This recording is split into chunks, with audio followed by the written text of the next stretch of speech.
país nunca foram punidas, e a gente, como disseram aqui muitos analistas, lideranças políticas, é um momento importante, apesar de a gente estar vivendo tudo isso no meio de uma série de turbilhões aqui. Bora embarcar aqui, já vou fazer logo a embarcação aqui do nosso querido Fernando Horta. Horta, boa tarde, tudo bem? Tudo bom, Dai? Comigo tudo tranquilo. Brasília está chovendo, mas parece que temos coisas mais importantes a falar. Como você disse, cada dia é uma nova confusão que a gente tem que lidar, né? Então, eu tenho para te dizer, Dai, que até o Natal ainda teremos mais. Ainda bem que eu pedi férias para agora em dezembro, vou pegar uns diazinhos aí para tentar respirar, porque tá difícil. Ao mesmo tempo, são períodos importantes e historicamente também que tem um peso diante de tudo que a gente está vivendo. Eu vou compartilhar aqui a tela, a manchete do nosso site, a página do 247 neste momento, que está em atualização, né? Está aqui, ó, processo de Bolsonaro transita em julgado e STF já pode determinar o início da pena de 27 anos de cadeia para Bolsonaro. E aqui, no topo, a informação que eu tinha comentado aqui, o Paulo vai trazer mais no detalhe: Exército prende Heleno e Paulo Sérgio Nogueira, condenados pela tentativa de golpe. Né? Vamos averiguar, o Paulo vai trazer mais no detalhe essa informação, mas o processo, né, Horta, estava naquele caminho já dos finalmente, vamos dizer assim. Os primeiros recursos apresentados, os embargos de declaração, foram todos negados, né? E agora teria uma segunda parte. Alguns dos réus apresentaram novos embargos, que está dentro dos recursos que eles podem apresentar, mas a defesa de Bolsonaro não apresentou. Depois da decisão do ministro já de transitar em julgado, né? Ou seja, de dizer, olha, não cabe mais recursos, então vamos à execução da pena, vamos cumprir a pena já que vocês foram condenados. A defesa de Bolsonaro está dizendo, olha, eu ainda posso apresentar embargos infringentes. No entanto, há uma discussão já majoritária que diz que não cabe embargos infringentes dentro de um julgamento em que 5 ministros, 4 votaram pela condenação. Como é que você vê essa linha da defesa de Bolsonaro? É para criar o desgaste político, para manter o assunto numa linha de desgaste político? Porque do ponto de vista jurídico, não tinha mais outra alternativa, né? Pois é, daí, na realidade, o Jair Bolsonaro deu de presente para o Alexandre de Moraes motivo, oportunidade e condição de fazer aquilo que era o mais difícil, que era prender o ex-presidente. Né? Esse é um ato muito forte, é um ato simbólico, muito efetivo, que só poderia ser feito se o presidente cometesse uma insanidade, tipo tentasse perfurar a tornozeleira com uma solda no meio da noite, tendo chamado manifestações e realizado uma série de atos preparatórios anteriores, ou seja, deram para o STF todas as razões, motivos e oportunidades para que ele fizesse a prisão de Jair Bolsonaro. Obviamente que a defesa, como aconteceu durante todo o processo, foi pega de surpresa, porque Jair Bolsonaro faz as coisas e não comunica aos seus advogados, e saiu correndo juridicamente atrás para ver o que se podia fazer a respeito disso. Inicialmente tentou aí um habeas corpus por motivo humanitário, porque o presidente teria problemas, em seguida tentaram circular no STF com a ajuda de uma parte da mídia e vários políticos tentando dizer que o presidente tinha tido um surto, que não tinha tentado fugir, que não era bem isso. Mas o STF fez desse limão uma limonada, ou seja, trouxe o Bolsonaro, manteve o controle sobre sua saúde, conhece a partir de agora qual é a sua rotina, portanto, aquela ideia de enganar o STF, pedindo prisão domiciliar, porque ele necessita de uma série de cuidados especiais, ela não funciona mais. E o Alexandre de Moraes foi mais além, porque junto desse primeiro grande erro que a gente vai falar sobre o bolsonarismo, e aí feito exatamente pelo Jair Bolsonaro e pelo seu filho mais velho, Flávio Bolsonaro, também houve mais 2 erros que a gente tem que mencionar. O outro mais claro, que é o do Ramagem, fugindo do Brasil e ainda tirando fotos e botando vídeos nas redes sociais, sua esposa fazendo isso, posando no exterior como um fugitivo humanitário. E, obviamente, a manifestação ontem de membros ou antigos membros do judiciário e militares que pediam uma grande greve no Brasil contra a continuidade do cumprimento das penas. Ou seja, ainda havia um fiapo de percepção nessas elites golpistas brasileiras de que mesmo com a condenação do STF não haveria a punição. Se criaria aquilo que a gente sabe no Brasil que aconteceu durante muito tempo com vários políticos do PSDB. As coisas eram julgadas, mas depois dizia-se, olha, encerrou a aplicação da pena, não há sentido. Teve juiz no Brasil que disse até que Sérgio Moro não tinha dinheiro suficiente para pagar as multas que eram de centenas de milhões de reais decorrentes dos atos dele, então ele cancelaria as multas. Eu nunca tive multa ou coisa cancelada daí, porque eu era pobre, o Sérgio Moro teve. Então havia um fiapo dessa percepção no Brasil. O Alexandre de Moraes foi à frente e usou 2 princípios básicos. O primeiro encerrou os recursos que podem ser ditos, mas existe recurso em embargos infringentes. Os embargos infringentes eles só acontecem quando, no cômputo, na soma de todos os indivíduos que julgaram determinado processo, existe um empate. Então, por exemplo, se há no primeiro grau, um juiz que dá uma decisão, e aí, quando sobe para o segundo grau, existe um desembargador que concorda com esse juiz, e, portanto, a colocação de 2-1, né, no segundo grau, a defesa pode dizer, olha, eu tive 2 julgadores que concordaram com a minha tese. Eu peço que se alargue mais o conjunto de julgadores para ver se eu não tenho razão. No caso de Bolsonaro, não existe isso, porque ele não tem o juiz de primeiro grau, portanto, não soma, e na corte ele perdeu de 4-1, portanto não existem embargos infringentes. Tudo que existe agora é uma vontade enlouquecida de que mais uma vez se vire a mesa e não se faça as punições, algo que o Alexandre de Moraes e o STF resolveram dizer basta, e portanto já estão encarcerando todas essas figuras. Momento tenso no Brasil, porque esse é o momento simbólico em que você demonstra que estamos visitando um novo momento histórico, um novo espaço de ação do Estado sobre esses que perpetuam tentativas de golpes contra a democracia. Estou aqui com o Paulo já, ele já está a posto, vou embarcá-lo aqui nessa conversa, diante do andar da carruagem aqui. Opa. Boa tarde, Paulo, tudo bem? Boa tarde, eu estava aqui ensaiando minha declaração, estou ouvindo você, mas agora estamos aqui, né? Lá de mais dois camisa preta, hein? Tá, estamos bem aqui, o nosso uniforme está bom. Tá bom ensaio, Paulo. A informação que tem aqui, além dessa do trânsito julgado, é que alguns mandados de prisão já estão sendo cumpridos, né? Eu trouxe aqui no início a informação de que a Polícia Federal já prendeu o Augusto Heleno e o Paulo Nogueira Batista, ambos generais, e ex-ministros aí do governo Bolsonaro. Os 2 foram presos e encaminhados para o Comando Militar do Planalto, aí em Brasília, né? A decisão ocorre aí depois do Supremo declarar o trânsito julgado, ou seja, acabou os espaços para recursos, começa a execução da pena, né? O Supremo entende que não cabe mais recursos, então abre caminho para dar andamento a essas penas. Há uma informação também, ainda sendo averiguada, de que outro general, o da Marinha, o Almir Garnier, também estaria sendo dentro desses mandados de prisão, também estaria nessa levada, só que lá no Rio de Janeiro, onde ele se encontra.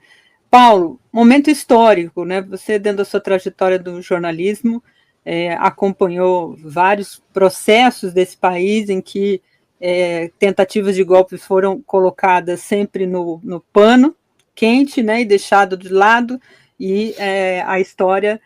quantas vezes a gente já entrevistou aqui a Maria Aparecida Aquino, né, que destacava, aliás, era uma ótima uma pessoa para entrevistar neste momento. Como é que você vê essa decisão, esse caminhar, as instituições funcionando, o Brasil amadurece, Paulo? Sem dúvida. Vamos entender assim, na minha concepção, é hora de começar a colocar a garrafa de champanhe no gelo. Porque eu acho que no fim do dia nós vamos estar podendo celebrar, a decisão já está tomada, um momento histórico, no qual golpistas não estão apenas execrados nos livros de história, não são apenas assim denunciados não. Eles vão para a cadeia, não é isso, Horta? Isso é um momento histórico, Daiane. vocês que estão vendo, nunca aconteceu. Golpistas no Brasil é sinônimo de impunidade, todo mundo tem medo de mexer com essas pessoas. E nós estamos, neste governo, neste momento da história, mandando golpistas para a cadeia porque cometeram crimes contra a democracia. Isso é uma novidade estimulante. Isso dá aquela esperança de que realmente o Brasil esteja mudando, embora a gente sempre seja cético, a gente sempre possa ter dúvidas, mas sim, estamos assistindo um momento histórico, é um momento histórico a favor da democracia. Isso tem que ser celebrado. Portanto, gente, é hora sim de colocar a champanhe no gelo. Eu não bebo bebidas alcoólicas, então eu vou, claro, tomar uma cerveja sem álcool, depois vamos confraternizar, porque o Brasil está vivendo, nesse momento, uma situação muito importante de livrar-se de golpistas e mais, colocar os golpistas para cumprirem pena, porque a nossa tradição é absurda, é a tradição que assim, é o caminho sob encomenda para a impunidade. Os golpistas não. Os golpistas não são presos por terem dado golpe, por terem ensaiado o golpe. Todos são anistiados, todos são poupados. Essa vergonha histórica, neste momento, está sendo modificada, está sendo corrigida por aquilo que todos que cometem crimes têm que cumprir aquilo que a lei determina. E ponto. Não importa a sua patente, não importa a cor da farda, cometeu o crime, tem que cumprir. Horta, nesse momento, diante daquilo tudo que aconteceu no final de semana, né, com a prisão de Bolsonaro, após a tentativa de romper lá a tornozeleira, aquela situação toda da vigília, o desencadear das coisas, mostraram que a suposta mobilização que eles gostariam de fazer, né, aquele efeito de reação da base, não aconteceu. Opa, o Horta caiu. Esse movimento todo que eles buscaram trazer, né, não aconteceu. E mesmo agora, com Bolsonaro lá na Polícia Federal, também não acontece esse mesmo movimento. Isso tudo vai deixando o quadro, né, do bolsonarismo muito enfraquecido. As imagens do Bolsonaro com a tornozeleira, dizendo que tentou, de fato, romper a tampa lá e tal, mostram uma liderança frágil do ponto de vista daquilo que ele demonstra, ou gostaria de demonstrar que fosse, né? O Ramagem fugiu para os Estados Unidos, né? Zambelli fugiu para os Estados Unidos. Ninguém, Horta, vai querer defender um covarde, né? Você fala assim, vou para lá para defender o Bolsonaro, mas ele é capaz dele fugir. Eu vou ficar defendendo quem não está nem a fim de enfrentar, vai me deixar lá na Cova dos Leões para ser bucha de canhão. Tá meio assim, parece, né? É claro que tem bolsonarista, tem gente que vai defender, mas não vai lá para a porta da Polícia Federal, né? O Alexandre de Moraes está tentando evitar que se formem os famosos conglomerados políticos aí em defesa de narrativas estrambólicas, como o presidente injustiçado ou o grande apoiador de Trump que vai para a cadeia, como o New York Times tentou fazer ontem com um editorial, né? O Alexandre de Moraes está tentando conduzir o caso para não levantar poeira, essa é a verdade. E essa poeira está se tentando levantar o tempo inteiro. Ontem mesmo o Flávio Bolsonaro declarou que agora o objetivo são as PECs da anistia e da redução de pena, e com isso o STF cimenta essa questão. É bem verdade que há uma discussão jurídica séria, dizendo que se mudar a lei, ela só retroage para beneficiar o réu, então haveria uma discussão ainda se você baixasse as penas, se esse julgamento não teria que ser revisto, mas aí é uma discussão jurídica de fundo, porque a partir de agora é o que se chama de coisa julgada, né? Não existe mais forma de você retroagir isso, a justiça disse, analisamos, gastamos o tempo, o dinheiro do Estado, e essas coisas estão resolvidas, bola para frente. Obviamente que o Bolsonaro não quer deixar essa bola para frente de jeito nenhum, mas eles têm muito pouco recurso nesse processo ainda. O que poderia haver é uma grande revolta no parlamento, mas não se está olhando isso com alguma credibilidade, afinal de contas, o próprio Bolsonaro se colocou dentro da cadeia. Se ele não tivesse feito o que fez e dado ao Alexandre de Moraes a condição de lhe prender, com razão, muito provavelmente agora o custo dessa declaração de coisa julgada, processo encerrado e colocar toda essa gente na cadeia seria muito maior. Aí sim você teria a preparação política, gente na rua, Flávio Bolsonaro aqui na frente, dizendo não façam isso com meu papaizinho, né, crises de soluço para todos os lados, mas não. O Bolsonaro, mais uma vez, em função da sua pequena inteligência, se colocou numa situação que a própria defesa dele ficou preocupada, ou seja, ele o tempo todo foi reduzindo as suas capacidades de defesa, que já eram pequenas. E quem ganha com isso, Dai e querido Paulo, é a democracia, não esqueçamos. Nós, brasileiros, não gostamos de ter presidentes da República presos.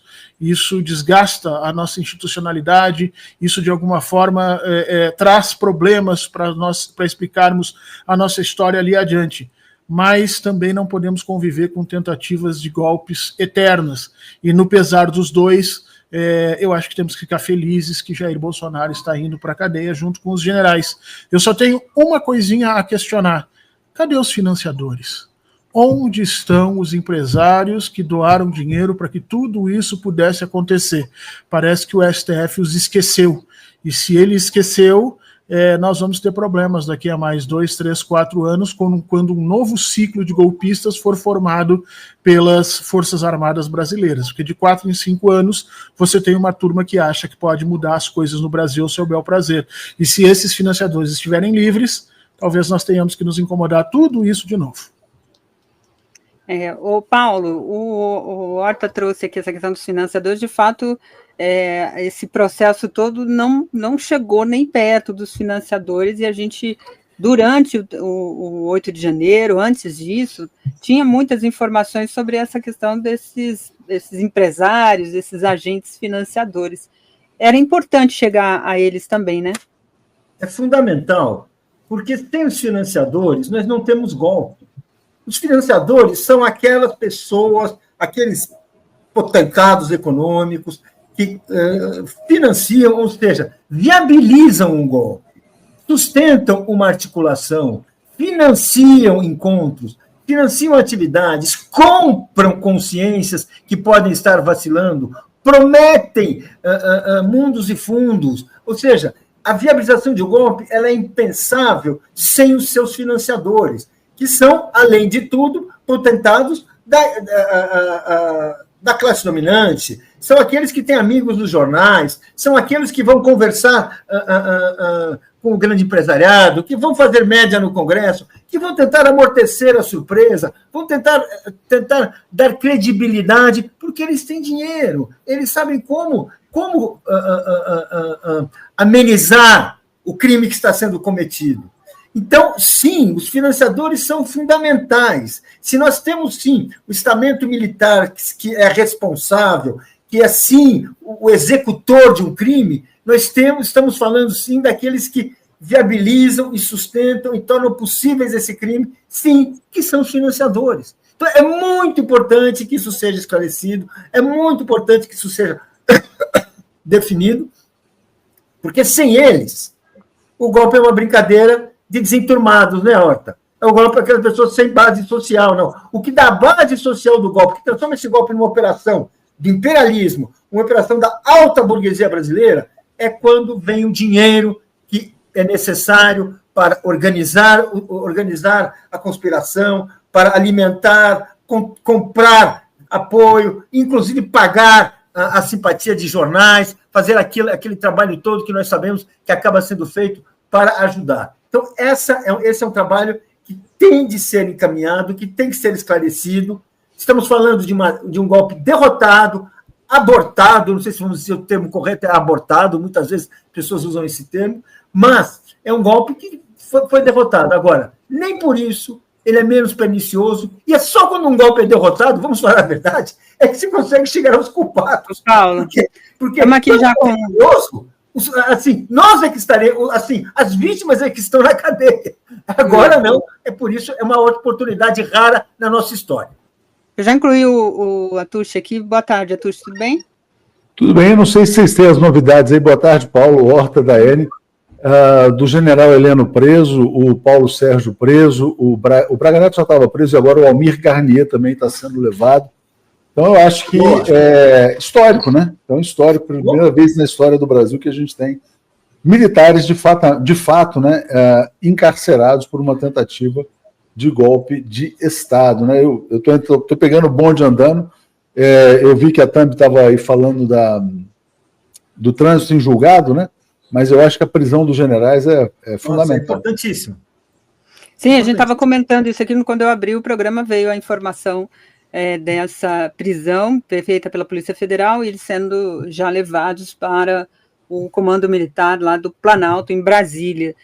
A informação que tinha inicialmente era do Augusto Heleno e do Paulo Sérgio Nogueira Batista, né? Mas a informação que chega também, acrescentando, é do Garnier e outros aí que devem todos, com exceção do Ramagem, que está foragido nos Estados Unidos, mas os outros réus condenados já estão nesse processo de prisão. Diga, Ota.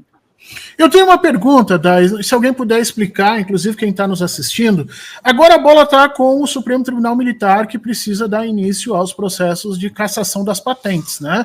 Como eles estão condenados a mais de 8 anos, se não me engano, de prisão em regime fechado, eles vão ter as suas patentes cassadas. Tendo patentes cassadas, eles não são mais militares. Se não forem mais militares, não há por que eles continuarem presos nos comandos militares ali, com regalias e tudo mais. Esse naquela situação. Processo. Pois a pergunta é, isso pode acontecer, eles perderem essas patentes e perderem essa condição de presos imediatos? O Supremo Tribunal Militar pode negar, retirar-lhes as patentes e dizer, não, eles continuam como nossos generais? Vamos ter que lutar por mais uma vez a institucionalidade militar se curvar à ordem civil brasileira? Ou podemos ter mais desavenças nisso? Acho que a gente tinha que, se alguém souber como é que isso se trata a partir de agora, porque eu sei que os generais não estão presos, assim como a gente conhece, né, Dai? Se você tem um jovem negro que foi pego lá com 50 gramas de maconha, ele está preso, ele vai lá baixar o presídio. Esses militares estão agora em salas refrigeradas, com acesso à televisão, provavelmente até um acesso à internet, com alimentação direitinha, usando um banheiro privativo, muito provavelmente, cada um deles. Então, é o melhor que nós podemos fazer, dada a nossa condição histórica, eles estarem presos já é uma vitória.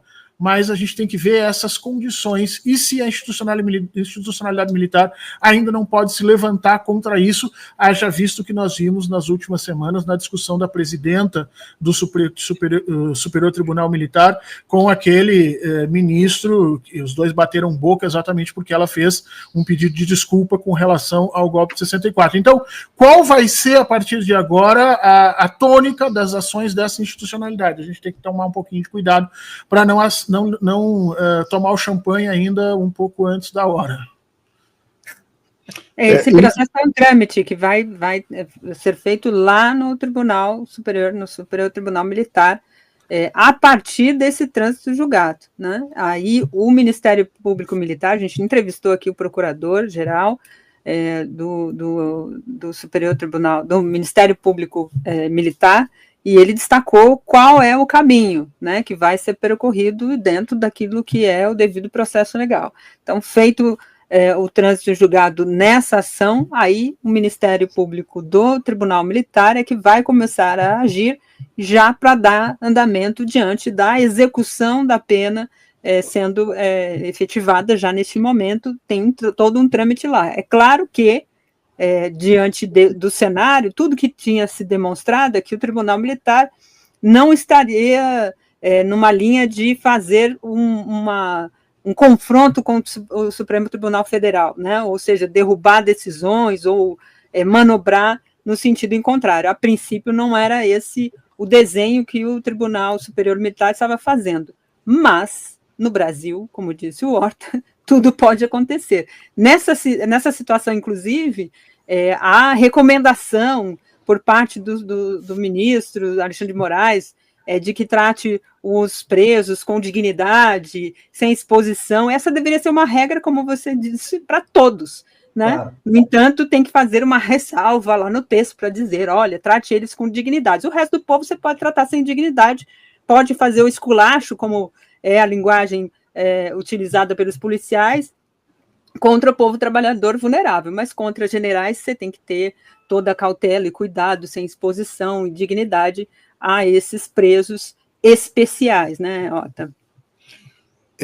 Daiane, o Florestan, acho que ele tem novidade. Bom, ele acabou de atender uma ligação, mas acho que ele está querendo entrar também.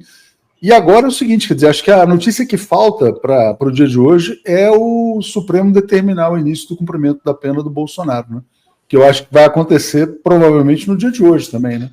Se eles já estão prendendo os generais e o Garnier, a tendência é que aconteça o mesmo com o Bolsonaro, né? Podemos trazer o Florestan aqui rapidinho, só para atualizar? Vamos lá. Florestan, quer dizer, como é que você está vendo esse dia de hoje? Diga lá. Eu acho que hoje é o dia mais importante da história da democracia brasileira. Acho que, pela primeira vez na história, a gente está vendo generais, almirantes, sendo julgados democraticamente, com todo o direito de defesa, foram condenados, a pena foi dada, e eles estão sendo levados para os quartéis, para a Marinha, e os outros colaboradores desse núcleo crucial também estão sendo encaminhados, tirando o Ramagem, que fugiu para os Estados Unidos. É um dia realmente histórico. Nós esperamos, né, durante quase 4 anos, né, foram 3 anos, desde 2023 para cá, 3 anos, que essas pessoas respondessem aos crimes que cometeram, e esperávamos a prisão de cada um deles, né? Nesse momento em que a extrema-direita está pensando em levar o projeto da anistia na Câmara Federal, o Hugo Mota está recebendo esses deputados, eu não sei se ele vai ter coragem de fazer isso, espero que não, porque seria uma vergonha para o nosso Congresso encaminhar uma anistia nesse momento histórico, né? E imagino que os parlamentares, mesmo os de extrema-direita, vão ter vergonha, porque isso certamente vai pegar muito mal na campanha do ano que vem, né? Acho que a justiça brasileira está de parabéns, o povo brasileiro está de parabéns por ter ido para as ruas protestar contra a tentativa de golpe, o governo brasileiro, pela sua postura frente ao Trump, né, não se envergou, né, não se vergou, né, não aceitou a pressão vinda dos Estados Unidos para pressionar a nossa justiça a não julgar e não condenar esses generais e principalmente o Bolsonaro. Acho, como disse o New York Times ontem, o Brasil venceu os Estados Unidos nessa parada. E, então, eu estou aqui, eu até pedi para a Daiane, falei que a gente deveria estar fazendo até uma live maior para a gente trazer as pessoas que foram responsáveis, de certa maneira, por esse momento que nós estamos vivendo. O 247,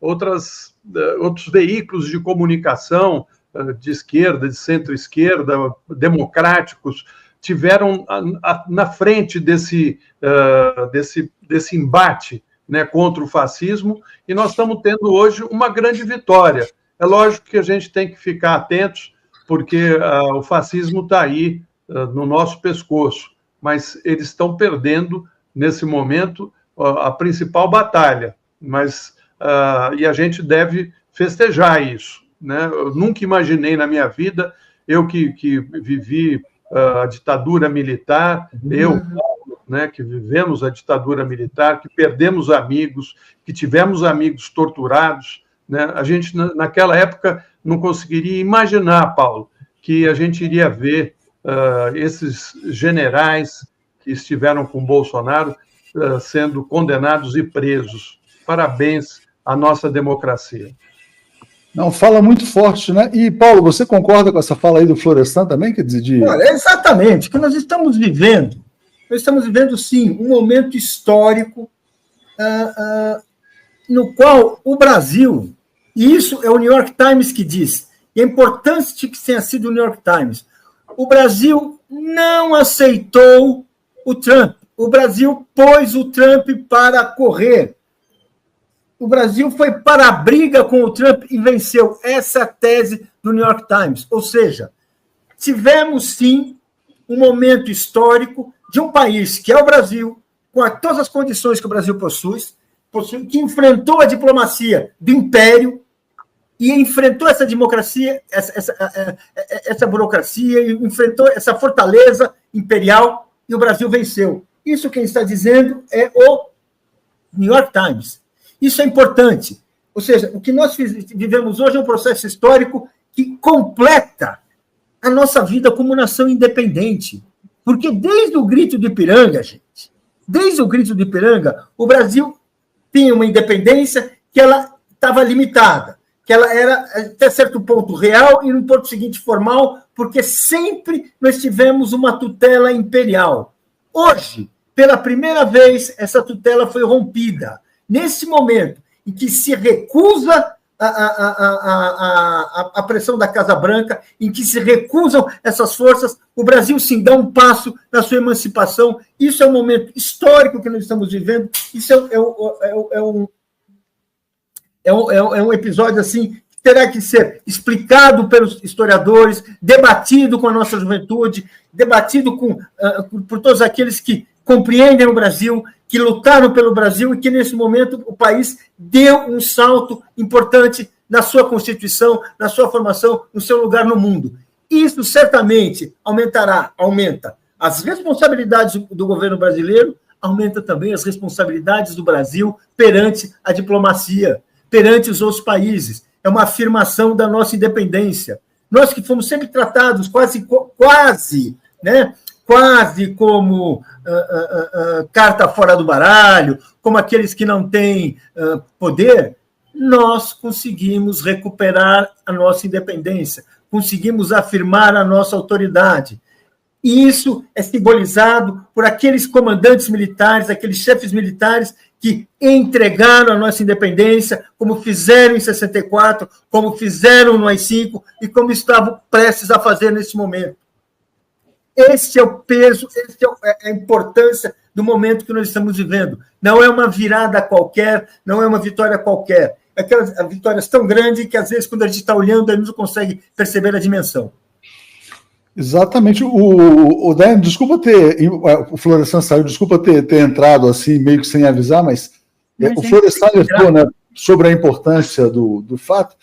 E a gente já está, como o Paulo falou, eu já estava meio que acostumado, eu já estava meio esperando essa notícia, sem dar a dimensão da importância histórica, né, como o Paulo comentou agora. O próprio Heleno já sabia que seria preso, né? Enquanto você falava, Paulo, a gente estava operando ali mudanças também na página do Brasil 247, para dar o tom da dramaticidade desse momento histórico também, né? Enfim. Só vou ler um comentário aqui do Miguel, lá da Sérvia, dizendo o seguinte: alguém sabe se a esquerda radical vai se pronunciar? Ah, não, esqueci que quem foi preso não foi o Lula, então não dá para lucrar politicamente. Militares presos, quem diria que a gente veria esse dia chegar, né? Então, realmente, eu não estava preparado também, Florestan, quando você me alertou. Eu estou aqui na dúvida como é que foi essa prisão do Augusto Heleno e do Garnier, enfim, se eles foram para lá, porque tem matéria que está dizendo que eles se apresentaram voluntariamente. Tem gente que está dizendo que a Polícia Federal é que fez a prisão. Ainda estou tentando entender exatamente que caminho foi esse, né? Mas, de qualquer forma, o fato deles já estarem encaminhados, né? Porque a notícia do trânsito julgado veio agora à tarde, e já o encaminhamento das prisões, né? Exatamente. Então, isso também mostra agilidade nesse processo, né?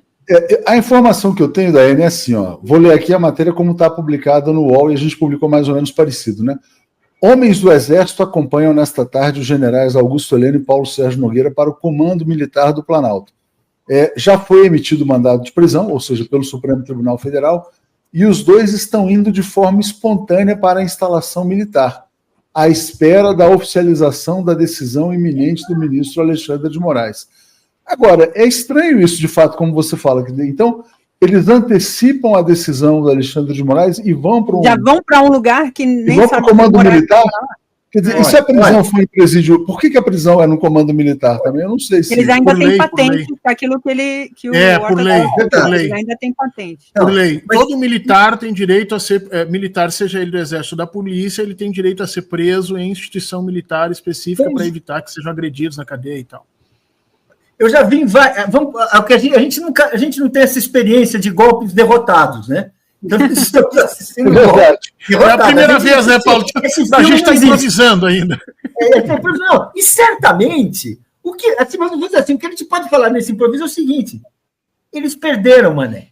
Eles perceberam que foram derrotados, eles perceberam que não tinham apoio, e estão se entregando. E, portanto, o jogo foi virando, sem aquela dramaticidade, sem trocar de tiros, até agora, pelo menos. Ou seja, os comandantes, aqueles que estariam para dar as ordens, eles estão se entregando. Aconteceu alguma coisa. A sala do comando deu um telefonema e desligaram na cara do general. Alguém me deu uma ordem e ele falou, não vou cumprir. Aconteceu alguma coisa. Isso aí, os repórteres vão se encarregar de contar, explicar nos próximos meses, quem sabe anos. Mas foi um momento decisivo de um golpe que foi para trás.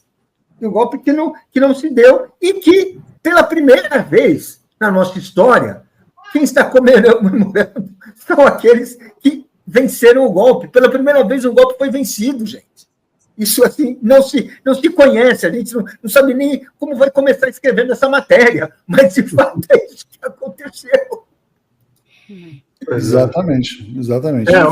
Novidades aí, as informações que a gente tem são essas, né? Que eles foram levados. A justiça brasileira tomou cuidado para não criar o sensacionalismo, né? Dizer que estava levando naquele momento. Então, você não tem imagens dessas pessoas sendo presas e levadas para cumprir as suas penas, como deve ser, né? Sem aquele estardalhaço que fizeram com o presidente Lula, né, quando tudo era criado para se fazer sensacionalismo. Eu lembro bem da prisão do presidente Lula e também da maneira como o processo do Sérgio Moro era encaminhado no sentido de produzir imagens para a televisão. O que é legal é você ver que a justiça funcionou, foram julgados, todos tiveram direito à defesa, todos puderam recorrer, né? A sentença foi dada e eles estão sendo levados tranquilamente para cumprir as suas penas, né? E isso é um exemplo de democracia. Essa é a democracia, né? Então, assim, nós temos todos os motivos hoje de estar assim, orgulhosos de ver que as instituições funcionaram, diferente do que ocorreu nos Estados Unidos.